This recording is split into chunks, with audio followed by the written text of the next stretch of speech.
Share ko lang to no, yung piso wifi na pinagawa lang sa akin.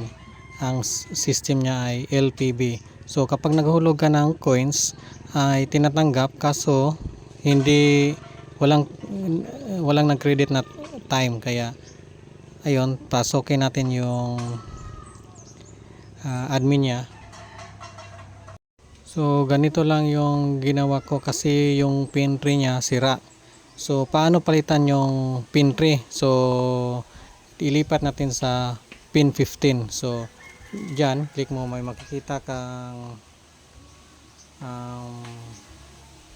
ayan, coin or bell settings. So makikita kang coin pin number 3. So palitan natin yan ng coin 15. Pagkatapos natin palitan ng coin 15, doon naman sa orange pine na board, kailangan isave muna natin yan. Doon naman sa orange pine na board, yung nasa pin 3, ilipat natin doon patungo sa pin 15.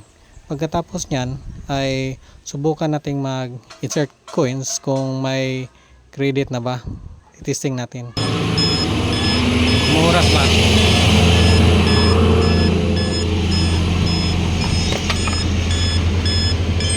Pagting na. Na okay na? Oh, na 5. Okay. Okay na.